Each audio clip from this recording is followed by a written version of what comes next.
name is Bailey and I'm a travel content creator, mainly on TikTok, but also here on YouTube and on Instagram. I'll list all of my different platforms right here. I talk all things life in our 20s, travel in our 20s, and teach you how to actually make that your reality and be able to see the world while we're young. Today's video is the part 2 of my Camino series. Last year in May, I walked the Camino Portuguese and it was the most incredible 2 weeks of my life. And I'm breaking down basically everything I wish I knew before I went, because I really went into that experience completely blind. And I think I would have found these videos pretty useful before I had left, just so that I had a little baseline knowledge. In today's video, we're talking about the gear that I brought, what I packed, what I wish I knew, and the budget that I had while I was on the Camino. If you want to know more of a basic overview on the Camino, how I plan different types of accommodation, different types of transportation, all those other parts in planning your Camino trip, please go and check out part 1. I will link it right here or in the description box below. So with that, let's get into the video. And it is day 5 on the Camino. Today's gonna be a rough one. I have finally suffered my first injury of the Camino. I feel like it's a rite of passage to either get really bad blisters or some sort of injury because of all the wear and tear that I've been putting on my body. It kind of makes sense that my tendonitis in my knees is flaring up right now. Thankfully, it's just one. Fingers crossed that it stays that way and it's just my left knee for the rest of this time, but I've got this sucker taped up. There's a town that's about like 4 miles away that I've got a pharmacy marked at that I'm gonna hope I can find some more KT tape, some ice bags, like, you know, the ones that you can crack that become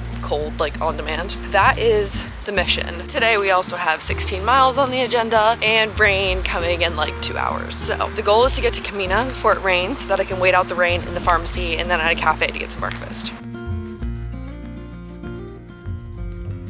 Now let's talk what I packed, and here's my packing list. I'm going to insert the packing list right here so you can always screenshot it and save it for later when you're actually going to pack, but I'm going to explain everything and why I brought it and why I think you should too. So to preface this, I was walking the Camino at the beginning/mid-May. Very rainy, a little chilly.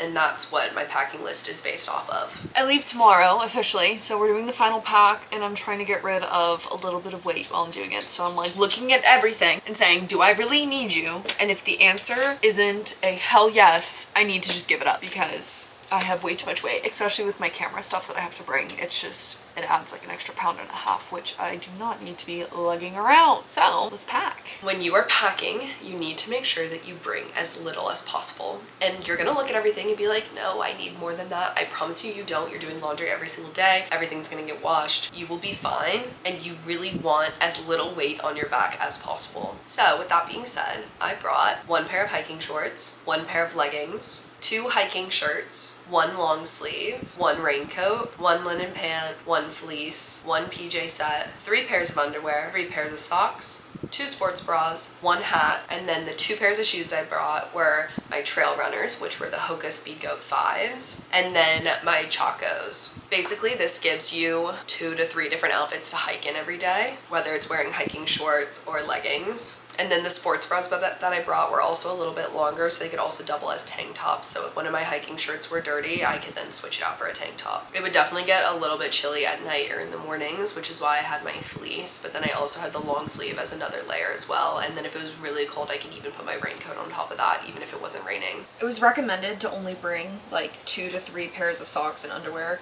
which to me just feels criminal for a 16-day trip. So I'm bringing 3 pairs of socks, 3 pairs of underwear. Should be enough. I'm telling myself it'll be enough, but like that's insane. But when I was traveling, it was really rainy, and so it was really hard to get things to dry. So I think having 3 was the better number so that I wasn't having to wear dirty things if 1 set wasn't dry in time. And then I also had the 1 pair of linen pants and 1 shirt in there because that's what you're gonna wear once you get done hiking for the day. So that's your hang around the hostel, that's your go out to dinner. It's the same outfit that's gonna be relatively clean because you are showering before you put this outfit on, and that's what you're wearing every single day when you get to the hostel. So you just get used to wearing the same clothes all the time. It's really not that big of a deal. You're never really gonna see the same people twice, and if you do, they're also wearing the same clothes every single day, so it's not that big of a deal. God, how different Spain culture is to that of the US, because it is 9 p.m. right now and there are kids in the street. People are going out to dinner right now because nothing opens till 8:30. It's so funny to me because it's just not what I'm used to at all.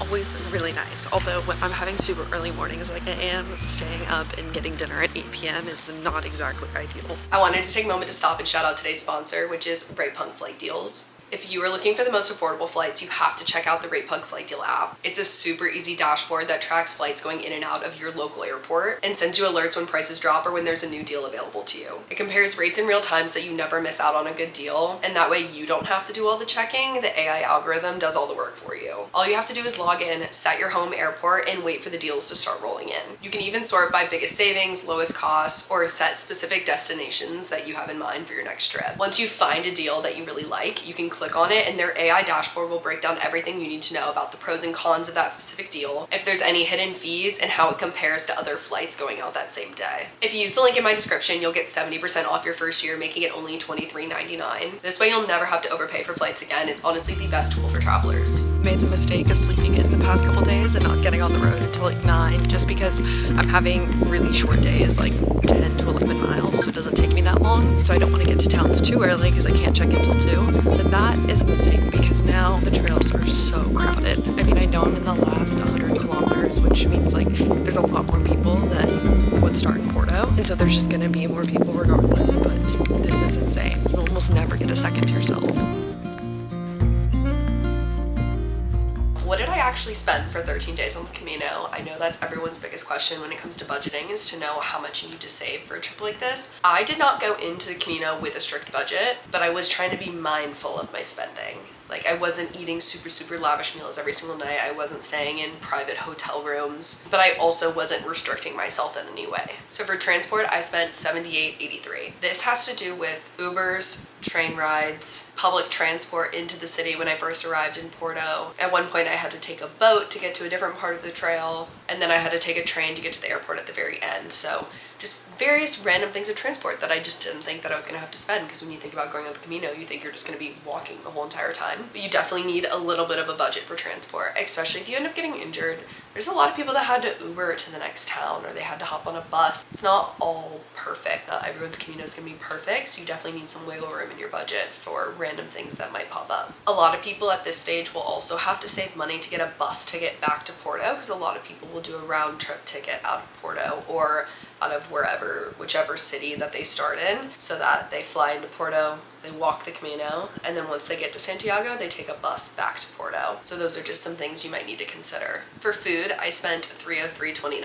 Now, this is all eating out. So basically every single day, I would get my lunch out, I would get snacks when I was walking, whether it be like a sandwich or a croissant or a coffee in the morning, and then usually dinners at night. And if I didn't go out to dinner, I would eat dinner at the accommodation, which is usually like around 10 euros. And that would get you your full dinner meal, usually 3 courses, because they treat us extra good on the Camino as pilgrims. But yeah, so I ended up spending $303.29 on that. Then for groceries, which is some random lunches, but also to keep my bag consistently stocked with snacks, because you're always going to need trail snacks, because sometimes you'll go for miles and not pass anything. So for that, I spent $33.34. Next was laundry. You do laundry pretty much every single day. Unless it's raining, you might skip, but for the most part, once you get to your accommodation, you're washing everything. You keep laundry detergent on you, everything gets washed. However, halfway through the trip, I did pay one of the albergues to completely wash all my stuff in the actual laundry machines. That way everything was super clean again, because things were starting to get kind of gross and smelly. And so that was $8 to have everything washed and dried and folded for me. Next was accommodation, and for accommodation, I stayed in a variety of different accommodations, from really cheap dorms to guest houses to private rooms and hotels, depending on where I was at and what was available. And for that, I spent $391.60. Then, because injuries are bound to happen, I did have to go to the pharmacy a couple times. This was to get Vaseline for my feet, random band-aids, ice packs because I hurt my knees, tape, that sort of thing. I spent $15.49. And lastly, on ATM fees, I spent $10. That's because I had to get money out of the ATM twice, because a lot of places on the Camino only take cash, so you just always have to have cash on hand. So all in all, at the end of my 13 days on the Camino, I spent $840 plus my flight. Depending on where you're coming from, that'll obviously depend on your final total, because you have to add your flight into it. But for just the 13 days, $840. So I honestly think the Camino is an extremely reasonable trip that you can take if you're wanting to go abroad, see different countries, and also have this really cool experience, because $840 for 2 weeks is not that bad.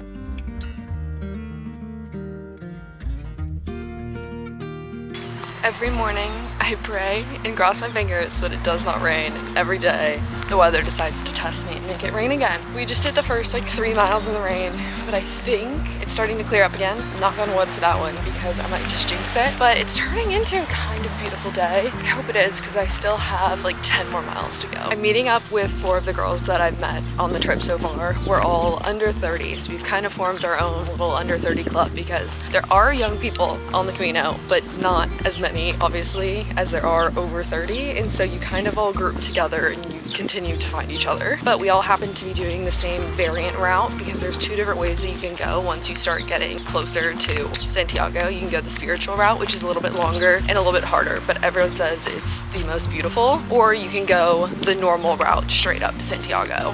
Get new markers. Spiritual variant, baby. Everyone's told me it's been their favorite part. If you have time to do it and if you're able to do it, I'll let you guys know what I think about that. But I'm getting pretty excited. We get to see the ocean again. It goes more so on the coast of Spain, on the very west side, not the north. So hopefully it's beautiful, but we're staying at a convent tonight. That's like a part of like the spiritual variant journey, is that you all rush really early in the mornings to try and get spaces in these convents to stay in their rooms and get to enjoy the day there on the grounds. And they're just these very historical buildings. Obviously, I'm on a Catholic pilgrimage, is like the history of the Camino de Santiago. I definitely think it's just part of the cultural experience to do something like this. Now next to me I have all the gear that I packed, and I'm gonna rapid fire go through it, and I promise you this is literally all that I had. So first things first, we're gonna start with backpack. This is the backpack I brought. It's not necessarily what I would recommend, but it's what I had, and I'm all for using whatever gear you already have instead of going out and buying something new. So this is the 40-liter Osprey Fairview. It's my go-to travel pack that I travel pretty much everywhere with. It's a carry-on, has great hip support and everything hidden behind this back panel, so it was plenty comfortable to wear when I was actually hiking the trail.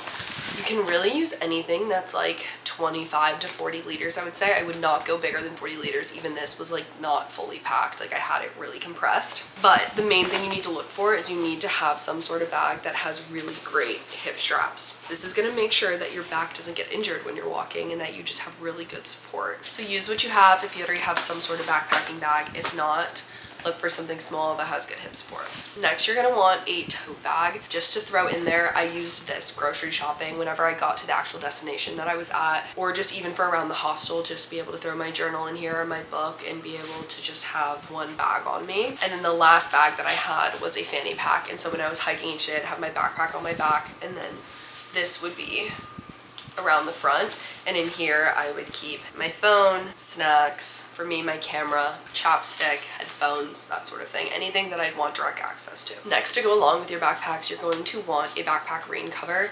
This thing opens up and expands into a full cover that then goes over your bag to protect everything from getting wet. Next, I just brought one medium to small size packing cube to put all my clothes in. So all the clothes that I brought went in here, and this is where they live just to help keep things a little bit organized. Then you're going to need a towel for the bathroom. So just find a microfiber towel that folds up really, really small. Go to the beach one day, you can also use it for that. Small, lightweight towel. Next, I did have a water bladder. That's what this is. Fill it up every morning. The hostel always had clean water that we could use, and then this wrapped around so that I would have drinking water without having to grab a water bottle. Not necessary, but I did have one laying around, and I thought it was super, super helpful, honestly. Next, for toiletries, I did not bring a proper toiletry bag. I literally put everything in a Ziploc. This is just to save weight, because you don't realize the zippers of other things and toiletry bags itself can actually weigh a good bit, and it adds to that. So everything went in a Ziploc. And you want to bring the smallest version of everything that you can find. So like, this is the deodorant that I brought. I use shampoo and conditioner bars. Looks like this. So I had body wash,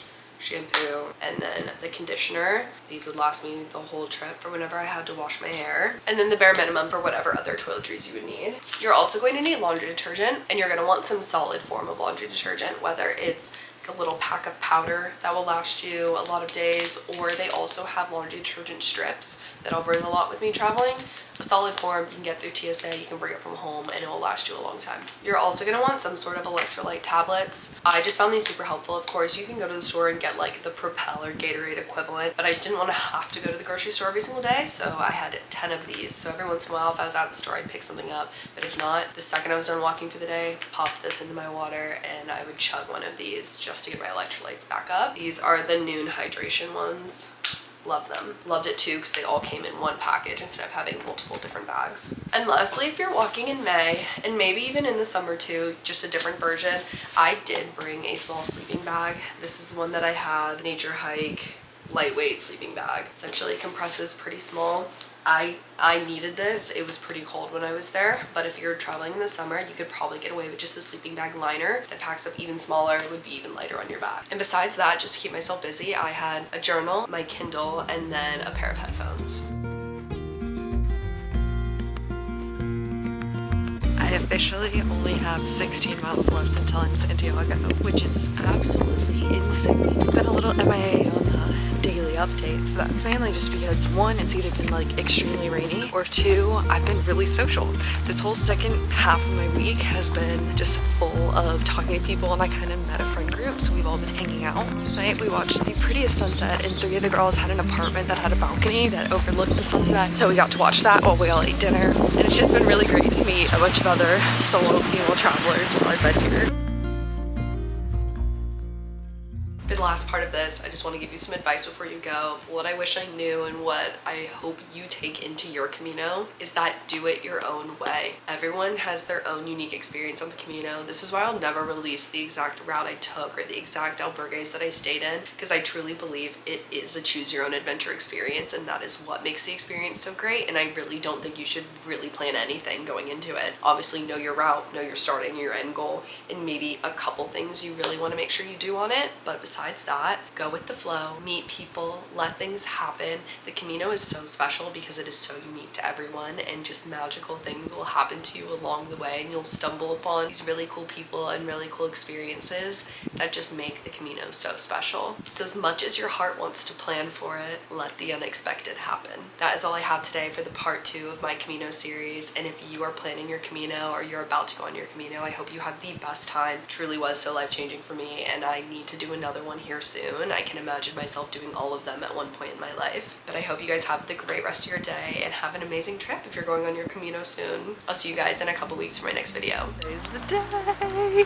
Last day, the last 11 miles. I'm already like a mile and a half in. It's like 7:30 in the morning, so hopefully I'll get there 10:30ish. But it's kind of crazy. It all comes to an end today. Feeling kind of sad about it, but also a little excited.